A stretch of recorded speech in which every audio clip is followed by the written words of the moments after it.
This segment brought to you by Kansas Corn. Learn more at kscorn.com. Welcome back. Now let's see what Kyle and Duane are up to on Plain Talk. Hi, this is Kyle Bauer with Plain Talk, with the man who taught his mother taught him about genetics. You want to start You're that just over? like your father. No, I don't want to start it over. You're gonna go with it. This is a live show that we're just. You can't do do-overs in life, Duane Toews. Just like your father. You're just like your father. Oh, nothing from the maternal side. You just need to take that as a compliment. Everything paternal transferred. Unless it's good stuff. Yeah. Yeah. Your fact or fiction question of the day, Kyle Bauer. Ancient Greeks would award winners of sporting events carrots. Fact or fiction? Now, that doesn't seem right. I'm going with fiction. It is fiction. Do you not remember the other day we were talking about that most Olympians were vegetarians? Yeah, vegetarian. They were awarded celery as their big winning prize. You know, celery. Nothing like a big stalk of celery to chow down on. I will tell you, one day I was in the Central Valley in California and stopped and watched a crew harvest celery, and it was fascinating.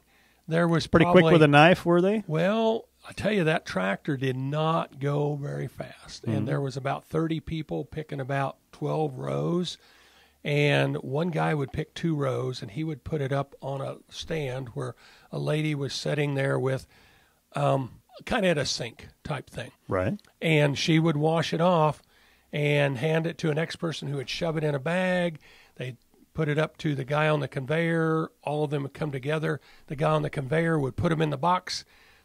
They dropped the lid on the box, put it on the pallet, and that was the last time that celery saw the light of day. Yeah. I mean, those right people up until picking they that broke it out at your grocery store. broken out in your home. Well, I mean because that plastic bag is the one you take home. It wouldn't have seen the light of day per se. It'd have seen light in the grocery store, but not of day. It was a lot of people working like mad, and I was out there taking pictures. I wondered if they would.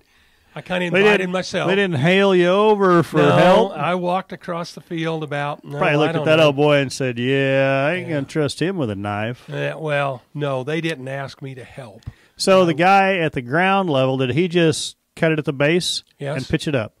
The next one, well, he would cut like 4 or 5 of them at a time, right? And then put them, not pitch them up, set them up there. Okay. And but then the next one up has a knife to cut the tops and the excess leafage. And then washes it, and then she hands it to a person who puts it in a bag. Right. Yeah, it was amazing. And this tractor literally is moving slow enough you can hardly see it move, but it was moving at the right speed to go across that field. When that pallet got full, then they had a crawler tractor with a forklift on it. It would take that off to a trailer that was sitting on the edge of the field. And this field was maybe 10 acres. Yeah. And from the speed they were going, I would guess it was going to take all day to get to the other side. Well, no, a week to do that whole field. Right. But yeah. I mean, there was a lot of celery in an acre, boy. A lot of plant-based material coming out of there. So you're a cook. Do you cook with celery? Seldom. Seldom. Why? You Just not like it? Don't really see most of what I cook. It doesn't take celery. One thing I noticed in New Orleans when we were down there was they leave their celery in larger chunks. Whenever I have cooked with it, I've cut it up in, let's say, less than a half-inch long piece. That because you're trying to hide it from people? Well, I don't know, because it didn't really taste like that much, but they left it in 1-inch long pieces in there. So you actually got a good crunch. Or you could pick it out. Well, there you go.